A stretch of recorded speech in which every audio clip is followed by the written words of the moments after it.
Hello friends, आप सभी का स्वागत है एकेडमिक विंग के यूट्यूब चैनल पे। आज हम देखते हैं गवर्नर जनरल, वायसराय और उनसे रिलेटेड कुछ महत्वपूर्ण तथ्य। तो चलिए शुरू करते हैं। पहला जो है हमारा वो लॉर्ड डफरिन है। इनका कार्यकाल 1884 से 1888 के दौरान था। इनके कार्यकाल में एंग्लो बर्मी वार उसका जो थर्ड पार्ट था वो हुआ था, यानी कि तृतीय बर्मी युद्ध 1885-86 के दौरान लॉर्ड डफरिन के कार्यकाल के दौरान हुआ था। लेकिन जो सबसे महत्वपूर्ण घटना थी वो भारतीय राष्ट्रीय कांग्रेस की स्थापना थी, यानी कि आईएनसी, इंडियन नेशनल कांग्रेस की स्थापना हुई थी 28 दिसंबर 1885 को। गोकुलदास तेजपाल महाविद्यालय में इसकी स्थापना हुई थी। इसके जो स्टार्टिंग मेंबर्स थे वो सिर्फ 72 थे। नेक्स्ट है लॉर्ड लेंसडाउन। लॉर्ड लेंसडाउन का कार्यकाल 1888 से 1894 के दौरान था। इनके कार्यकाल के दौरान फैक्ट्री एक्ट 1891 आई थी और इस फैक्ट्री एक्ट के तहत महिलाओं को रात में कार्य करने की मनाही की गई थी और साथ ही किसी भी मजदूर को 11 घंटे से ज्यादा कार्य करने की मनाही नहीं थी। नेक्स्ट देखते हैं भारत परिषद अधिनियम 1892। भारत परिषद अधिनियम 1892 भी लॉर्ड लैंसडाउन के कार्यकाल की एक महत्वपूर्ण घटना थी, इंडियन काउंसिल एक्ट। इसके बाद डुरंड कमीशन की स्थापना हुई थी भारत और अफगानिस्तान के बीच सीमा रेखा के निर्धारण के लिए। हालांकि बंटवारे के बाद यह सीमा रेखा अफगानिस्तान और पाकिस्तान के बीच की सीमा रेखा हो गई और सिर्फ थोड़ा सा भाग पाकिस्तान ऑक्यूपाइड कश्मीर से टच होता है। नेक्स्ट है लॉर्ड एल्गिन द्वितीय।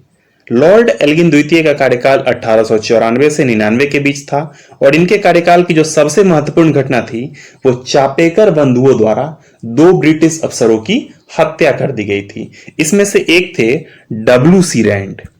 डब्ल्यू.सी. रैंड जो थे वो महाराष्ट्र में प्लेग कमिश्नर थे और इनकी भी हत्या कर दी गई थी। नेक्स्ट है लॉर्ड कर्जन। लॉर्ड कर्जन का कार्यकाल 1905 तक चला, 1899 से 1905 तक। इनके कार्यकाल के दौरान पुलिस आयोग का गठन किया गया एंड्रू फ्रेजर की अध्यक्षता में। इसे कहीं कहीं पे फ्रेजर आयोग भी कहते हैं। विश्वविद्यालय आयोग का गठन और भारतीय विश्वविद्यालय अधिनियम 1904 भी लॉर्ड कर्जन के कार्यकाल की महत्वपूर्ण घटना है। वाणिज्य और उद्योग विभाग की स्थापना भी लॉर्ड कर्जन के कार्यकाल में हुई थी।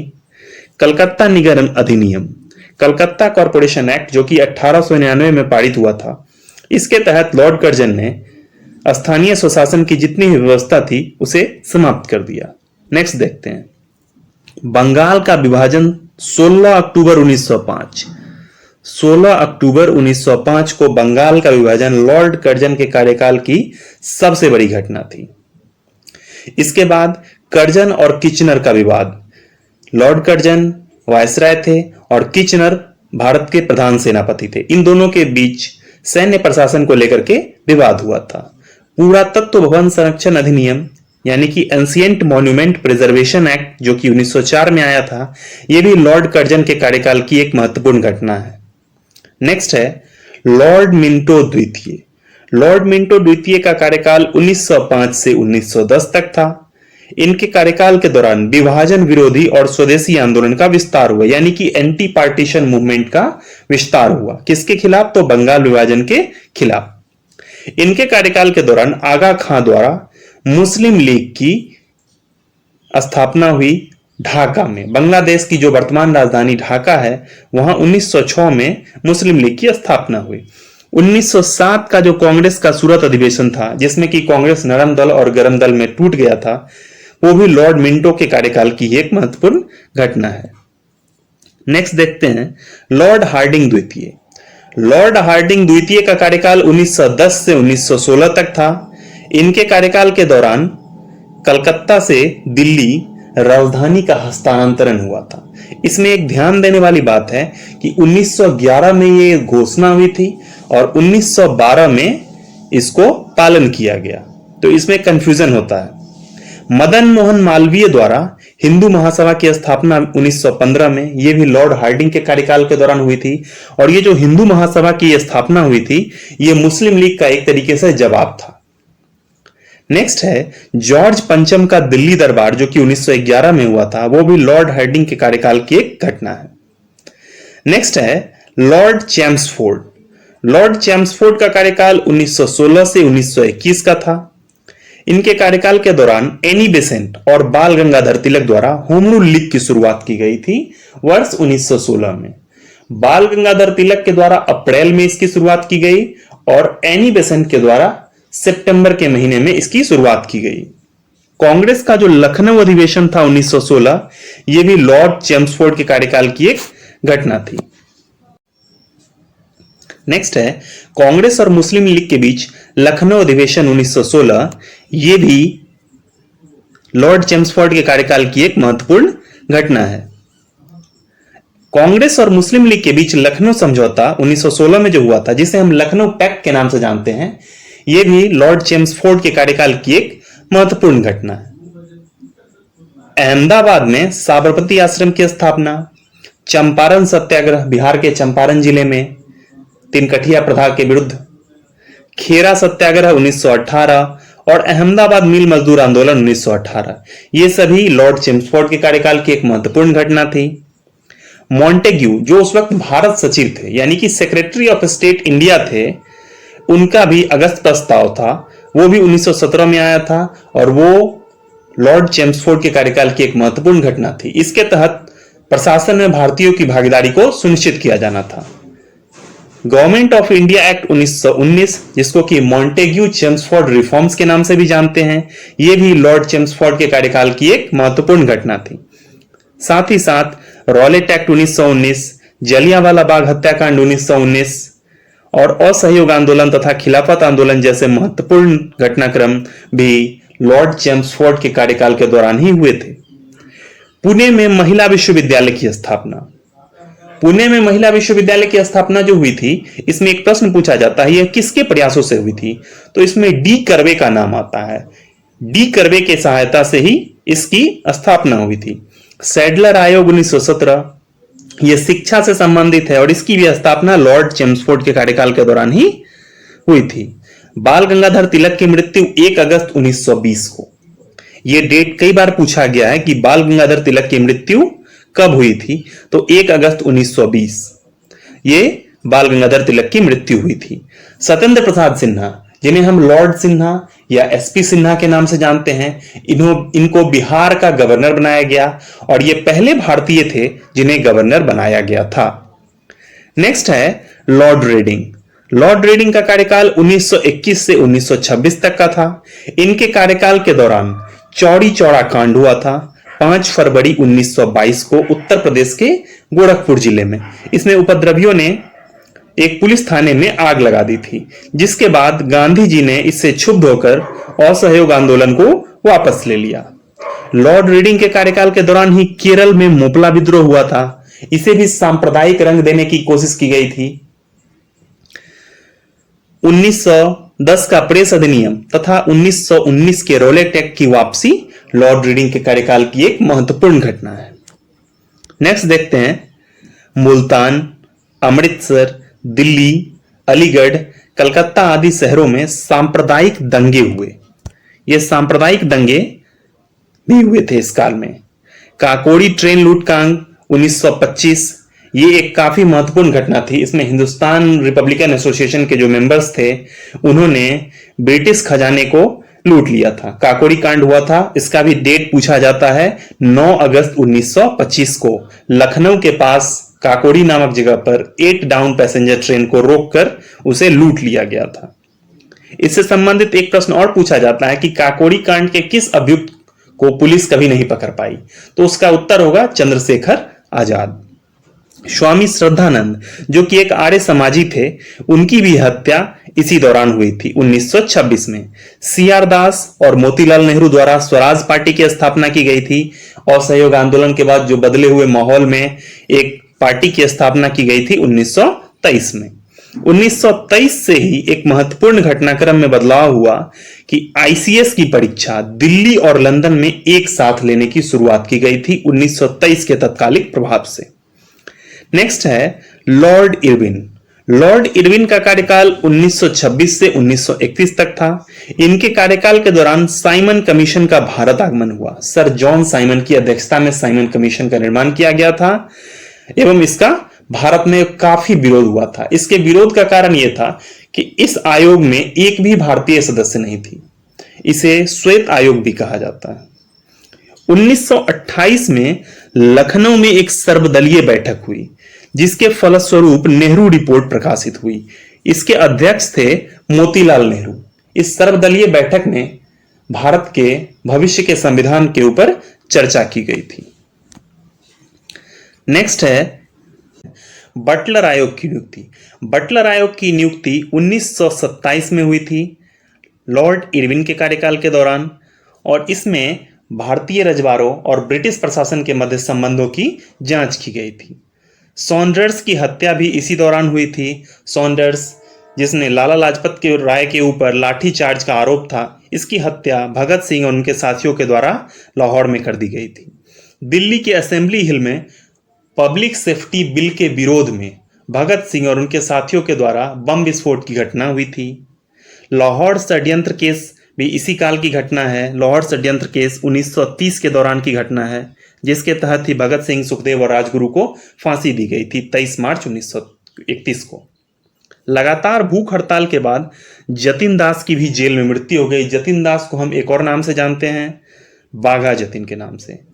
दिल्ली के ट्रेन में बम दुर्घटना 1929 में, यह भी इसी काल की घटना है। कांग्रेस का लाहौर अधिवेशन और पूर्ण स्वराज का प्रस्ताव पारित हुआ था इसी दौरान। इस लाहौर अधिवेशन की अध्यक्षता पंडित जवाहरलाल नेहरू ने की थी। दांडी मार्च 12 मार्च 1929 से शुरुआत हुई थी इसकी, और इसके खत्म होने के साथ ही सविनय अवज्ञा आंदोलन की शुरुआत हो गई थी। तो ये क्वेश्चन पूछा भी जाता है कि सविनय अवज्ञा आंदोलन से ठीक पहले गांधी जी का कौन सा कार्यक्रम हुआ था, तो वो दांडी मार्च था। 42 दिनों का ये कार्यक्रम था। 420 किलोमीटर की उन्होंने यात्रा की थी नमक के ऊपर जो कर लगाया जा रहा था उसके विरोध में। दीपावली घोषणा लॉर्ड इरविन के द्वारा 1929 में, इसमें डोमिनियन स्टेटस की बात की गई थी। प्रथम गोलमेज सम्मेलन जिसका कि भारतीय राष्ट्रीय कांग्रेस ने बहिष्कार किया था, यह भी लॉर्ड इरविन के कार्यकाल की ही घटना है। लेकिन 5 मार्च 1931 को एक अहम समझौता हुआ, गांधी इरविन समझौता, जिसे हम गांधी इरविन पैक्ट के नाम से भी जानते हैं। इसके बाद गांधी जी ने सविनय अवज्ञा आंदोलन को वापस ले लिया। नेक्स्ट है लॉर्ड विलिंगडन। इनका कार्यकाल 1931 से 1936 तक का था। इनके कार्यकाल के दौरान द्वितीय गोलमेज सम्मेलन हुआ जो कि असफल रहा। इसमें भारतीय राष्ट्रीय कांग्रेस ने अपनी भागीदारी दी थी, जिसमें इनका प्रतिनिधित्व गांधी जी कर रहे थे। हालांकि इसकी असफलता के बाद सविनय अवज्ञा आंदोलन को गांधी जी ने दोबारा शुरुआत कर दिया। नेक्स्ट है कम्युनल अवार्ड, जिसके तहत पृथक निर्वाचन मंडल की व्यवस्था की गई थी 1932 में। यह भी लॉर्ड विलिंगडन के कार्यकाल की ही एक महत्वपूर्ण घटना है। इससे भारतीय समाज में भेदभाव फैलाने का प्रयास किया जा रहा था। इससे गांधी जी काफी दुखी हुए तथा यरबदा जेल में आमरण अनशन के ऊपर चले गए, जिसकी उन्होंने पूना समझौता के बाद खत्म किया। पूना समझौता गांधी जी और बी.आर. अम्बेडकर के बीच हुआ था। गांधी जी और बी.आर. अम्बेडकर के बीच, हालांकि इसमें गांधी जी ने इस पे सिग्नेचर नहीं किया था। गांधी जी की तरफ से पंडित मदन मोहन मालवीय, जिन्हें हम महामना के नाम से जानते हैं, उन्होंने इस पर सिग्नेचर किया था। तृतीय गोलमेज सम्मेलन 1932 तथा गवर्नमेंट ऑफ इंडिया एक्ट 1935, जिसे हम लघु संविधान या मिनी कॉन्स्टिट्यूशन कहते हैं, यह भी लॉर्ड विलिंगडन के कार्यकाल की ही एक महत्वपूर्ण घटना है। अखिल भारतीय किसान सभा, जिसकी स्थापना 1936 में लखनऊ में हुई थी। इसके संस्थापक स्वामी सहजानंद सरस्वती थे। कांग्रेस सोशलिस्ट पार्टी आचार्य नरेंद्र देव और जयप्रकाश नारायण के प्रयासों से हो पाई थी। इसकी स्थापना 1934 में हुई थी। इस कार्यकाल की एक महत्वपूर्ण घटना थी बर्मा का भारत से अलगाव। 1935 में बर्मा, जिसे हम वर्तमान रूप में म्यांमार के रूप में जानते हैं, उसका भारत से अलगाव हुआ था। नेक्स्ट है लॉर्ड लिनलिथगो। लॉर्ड लिनलिथगो का कार्यकाल 1936 से 1944 के दौरान का था। इनके कार्यकाल के दौरान प्रथम आम चुनाव या प्रांतीय चुनाव 1936-37 हुआ था। इसमें कांग्रेस को पूर्ण बहुमत मिला था और ज्यादातर प्रांतों में कांग्रेस ने अपने मंत्रिमंडल का निर्माण किया था। द्वितीय विश्व युद्ध की शुरुआत के साथ ही हालांकि कांग्रेस मंत्रिमंडल ने इस्तीफा दे दिया था, क्योंकि भारत को जबरदस्ती इस युद्ध में घसीटा जा रहा था। कांग्रेस के 51वें अधिवेशन, जो कि हरिपुरा अधिवेशन के नाम से जाना जाता है, इसमें अध्यक्ष के रूप में सुभाष चंद्र बोस को चुना गया था। नेक्स्ट है 1939 का अधिवेशन, जो कि कांग्रेस का त्रिपुरी अधिवेशन कहा जाता है। इसके भी अध्यक्ष सुभाष चंद्र बोस चुने गए थे, लेकिन गांधी जी के साथ वैचारिक मतभेद होने के कारण उन्होंने कांग्रेस से इस्तीफा दे दिया। इसके बाद उन्होंने फॉरवर्ड ब्लैक ब्लॉक का निर्माण किया 1939 में। नेक्स्ट है मुस्लिम लीग ने लाहौर प्रस्ताव पारित किया। लाहौर प्रस्ताव में क्या पारित किया उन्होंने? तो मुस्लिमों के लिए पृथक राज्य की उन्होंने मांग की मार्च 1940 में। नेक्स्ट देखते हैं वायसराय द्वारा अगस्त प्रस्ताव 1940 में पास किया गया। इसके तहत भारतीयों को डोमिनियन स्टेटस का दर्जा देने की बात की गई थी, जिसका कि कांग्रेस ने विरोध किया तथा मुस्लिम लीग ने स्वागत किया। मुस्लिम लीग के स्वागत करने का एक और रीजन था क्योंकि इसमें अल्पसंख्यकों के हितों की ज्यादा बातें की गई थी। नेक्स्ट है ब्रिटेन के एक चर्चित प्रधानमंत्री थे विंस्टन चर्चिल, वो भी इसी दौरान आए 1940 में। सुभाष चंद्र बोस इस दौरान बाहर चले गए तथा 1941 के दौरान उन्होंने INA की स्थापना की, इंडियन नेशनल आर्मी की स्थापना की। नेक्स्ट है क्रिप्स मिशन का भारत आगमन। क्रिप्स मिशन भारत आया, जिसको कांग्रेस ने ठुकरा दिया क्योंकि इसका भी पेशकश डोमिनियन स्टेटस का ही था, वो भी युद्ध के बाद। इसे Gandhi ji post dated cheque बताते हैं। ये क्वेश्चन पूछा जाता है कि क्रिप्स मिशन को पोस्ट डेटेड चेक किसने कहा था? तो गांधी जी ने कहा था। भारत छोड़ो प्रस्ताव, जो कि कांग्रेस की वर्धा कमेटी में पेश हुआ था, वहां से पारित होने के बाद भारत छोड़ो आंदोलन स्वस्फूर्त रूप से आगे बढ़ा। स्वस्फूर्त रूप से आगे बढ़ने का मतलब है कि इसका कोई एक नेता नहीं था, क्योंकि जितने भी वरिष्ठ कांग्रेस के नेता थे वो सभी जेल में बंद थे। नेक्स्ट है मुस्लिम लीग का कराची अधिवेशन 1944। ये इसलिए महत्वपूर्ण है क्योंकि इसमें मुस्लिम लीग के द्वारा नारा दिया गया था, बांटो और छोड़ दो। नेक्स्ट देखते हैं लॉर्ड वेवेल। लॉर्ड वेवेल का कार्यकाल 1944 से 1947 का था। इनके कार्यकाल के दौरान राजगोपालाचारी फॉर्मूला, जिसे हम CR फॉर्मूला के नाम से भी जानते हैं, ये 1944 में आया। इसके तहत चक्रवर्ती राजा गोपालाचारी ने कहा था कि मुस्लिम लीग और भारतीय राष्ट्रीय कांग्रेस को मिलकर ब्रिटिश के खिलाफ लड़ना चाहिए और जब सत्ता का हस्तांतरण हो जाए तब उनको अलग अलग राष्ट्र के बारे में सोचना चाहिए। हालांकि ये असफल रहा। इसके बाद गांधी जिन्ना की जो बैठक थी 1944 में हुई, वो भी असफल रही। तो इस तरह से देख सकते हैं कि ये सब विभाजन को रोकने का एक प्रयास था जो कि असफल होता जा रहा था। उसके बाद वेवेल योजना आया, जो कि शिमला सम्मेलन में हुआ था 1942 के अंतर्गत। नेक्स्ट है द्वितीय विश्व युद्ध इस दौरान समाप्त हुआ। लॉर्ड वेवेल के कार्यकाल के दौरान ही 1939 से 1945 के दौरान द्वितीय विश्व युद्ध का कार्यकाल था।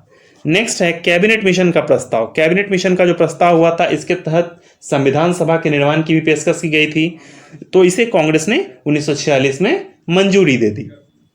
नेक्स्ट है मुस्लिम लीग के द्वारा सीधी कार्यवाही दिवस मनाई गई 16 अगस्त 1948 को। इसे डायरेक्ट एक्शन डे के नाम से जाना जाता है। नेक्स्ट है संविधान सभा का निर्माण हुआ तथा कांग्रेस के द्वारा अंतरिम सरकार का गठन सितंबर 1946 में किया गया, जिसके उपाध्यक्ष पंडित नेहरू थे। 20 फरवरी 1947 को प्रधानमंत्री, जो उस वक्त तत्कालीन जो प्रधानमंत्री थे ब्रिटिश के, क्लीमेंट एटली, उनके द्वारा ब्रिटिश शासन की समाप्ति की घोषणा की। ये इंपॉर्टेंट डेट है 20 फरवरी 1947, और इस दौरान जो प्रधानमंत्री थे उसका भी नाम पूछा जाता है, क्लीमेंट एटली। नेक्स्ट है लॉर्ड माउंटबेटन, भारत में आखिरी ब्रिटिश गवर्नर जनरल थे।